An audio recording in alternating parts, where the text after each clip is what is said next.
this will be a prolonged outage. The first page they had up said, this will be a prolonged outage because the guy who manages our database isn't here this week. He'll be back next week. The next week came and the guy came back in and said, oh, yeah, I'm not going to be able to recover this. And they had to come in and say, a loss of some months worth of activity, including all the newly registered users, it's going to be gone. Because they went through their backups and they found, the last backup we took, it didn't actually work. Nobody checked. The backup before that one didn't work either. But the archive we did before we went live with version 2 a year ago, that one's okay. Right? But we don't have any backups between then and now. So this is pretty embarrassing. It took a long time for them to get back. So here was more information. So this was months later. They were still down.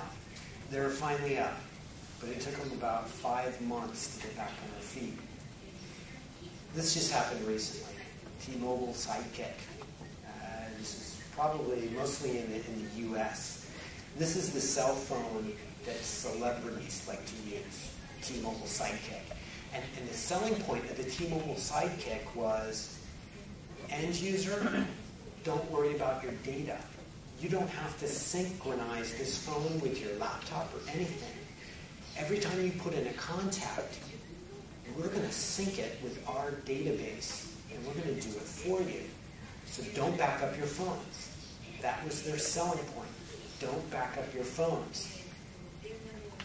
Well, they went to do a firmware upgrade on their SAN. They did the firmware upgrade, but unfortunately it didn't work. It wiped out their SAN. Their SAN was RAID 5. RAID 5, we don't need to back that up. RAID 5 already backs up all by itself. These were data professionals, right? And they didn't think about this. Now, fortunately for them, even though a lot of people made fun of them, they actually stopped selling the phone for a while because they couldn't provide this data service anymore. People were really writing about them, what a train wreck this is, and things like that. They finally got an engineer in there that could resurrect the data, and they got back most of it.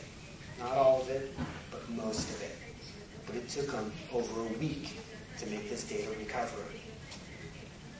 Errors happen. Deal with it.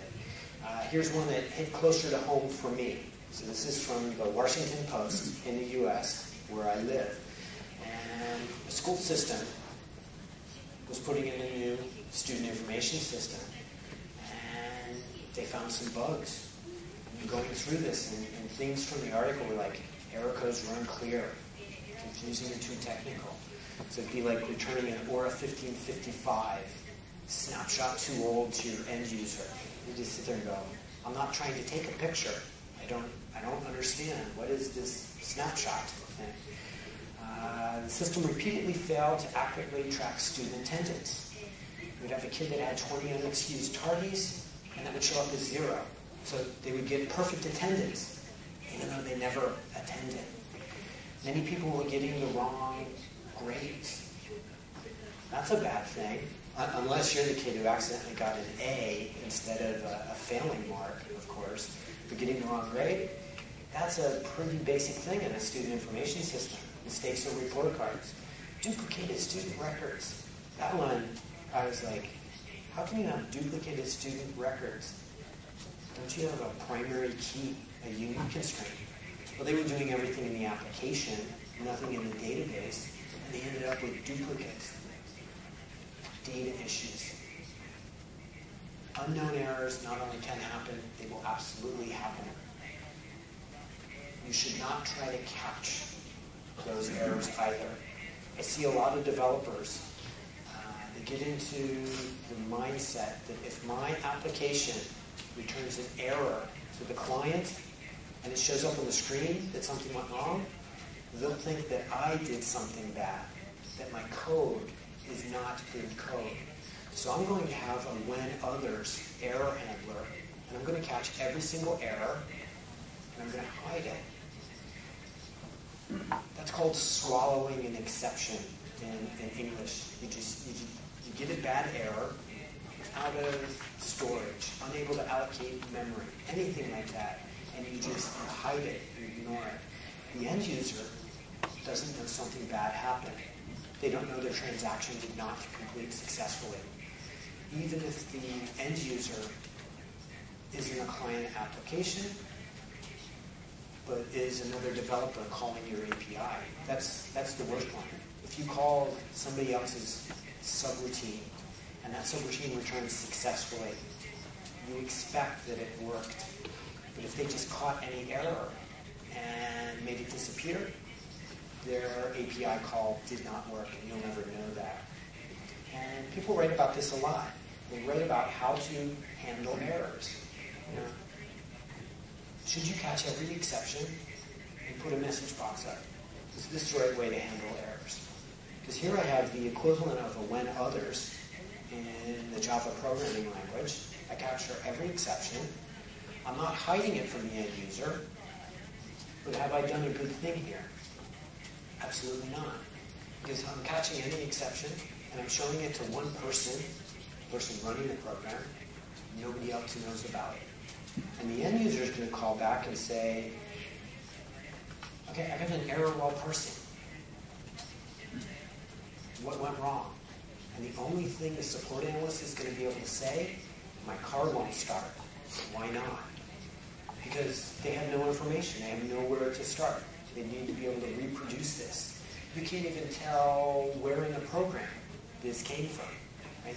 You need a much more robust, larger error handling infrastructure inside of your application. In the article that was writing about this, they said there's several problems with the error handling code above. Some are inconsistency. Every developer will do it a little bit differently. There was information loss. We don't have a log about the error. We don't know about the state of the data in the application. Maybe we got halfway through making a change to a data structure, and then the error happened. The caller, somebody else who calls your routine, doesn't know that there was a mistake made, and they probably destroy more data. It makes it automation unfriendly, meaning if I was to write an automatic test program, an automatic tester for this, it would be very hard to write it if all of a sudden when I got an error, it popped up a message dialog that somebody needed to press. So it makes it hard to automate this type of application because an end user has to actually sit there and watch what's happening. More writing about stop catching exceptions. So here was an article writing about it. Their philosophy is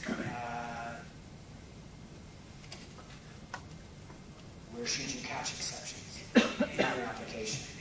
And their idea is you should only catch exceptions at the highest levels in your code. If you look at most developed, we'll stick with stored procedures. If you look at most developed stored procedures, at the bottom of each one, you'll see a when others then do something, error handler. That's doing it at the lowest level, at the very bottom of the call tree. You know, because somebody calls a procedure, that calls a procedure, that calls a procedure, that calls another procedure. The only exception handler you want is way up at the top level. And that one would handle the error, catch the error, log the error, and then re-raise it in a user-friendly way. So you would catch it at the highest level. And what should you do with it when you've caught one? These are all the questions you have to ask yourself. This error handling framework is larger than it sounds. It's a lot like the very small change of limit to 140 characters. Error handling is more difficult. What do you tell the end user? What information do you convey to the developer of the application so that they can fix the error from never happening again? What do you tell the system administrator? Will this error fix itself magically if we just do it again? If it was a deadlock, maybe it will. If it was an OR 1555, it's doubtful that it will, because we'd be running the query at a different point in time. So depending on the error, we may be able to retry the transaction or not. How long would you need to wait in order to retry? Could we do something else?